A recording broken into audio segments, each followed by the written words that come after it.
বাংলাদেশ রাইফেলসের সদর দফতর পিলখানায় বিদ্রোহের ঘটনায় বিস্ফোরক আইনে করা মামলায় কারাগারে আটক ৪০ বিডিআর জওয়ানের জামিন মঞ্জুর করেছেন আদালত।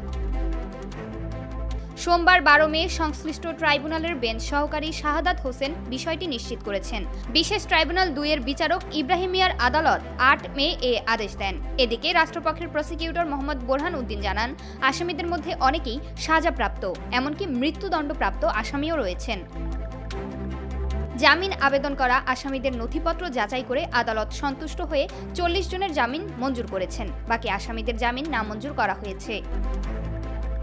জামিন পাওয়া আসামিরা হলেন রেজাউল করিম, শাহজাহান, রফিকুল ইসলাম, সাইফুল ইসলাম, রেজাউল করিম, মোহাম্মদ শামীম, ওয়ালিউল্লাহ, হাবিবুর রহমান, তারিকুল ইসলাম, বনি আমিন চৌধুরী, মোহাম্মদ এ বারিক, ইমতিয়াজ আহমেদ নবীন, মোয়াজ্জেম হোসেন, মিজানুর রহমান, সিদ্দিকুর জামান জোয়ারদার ওরফে লিটন, মোহাম্মদ এ মোনাফ, আকিদুল ইসলাম, খলিলুর রহমান, মিজানুর রহমান, কৌতুক কুমার সরকার, মোহাম্মদ সালাউদ্দিন, সোহরাব হোসেন, কামাল হোসেন, মোহাম্মদ ইসহাক, দারুল ইসলাম, শ্রী সুমন চক্রবর্তী, আবু সাইদ, শেজান মাহমুদ, মোহাম্মদ সেলিম, বিধান কুমার সাহা, মাসুম হাসান, ফিরোজ মিয়া, শ্রী তাপস কুমার বিশ্বাস, রফিকুল ইসলাম, কামাল মিয়া, নূরে আলম মিয়া, এনামুল হক, শফিকুল ইসলাম, রবিউল আলম এবং আল আমিন।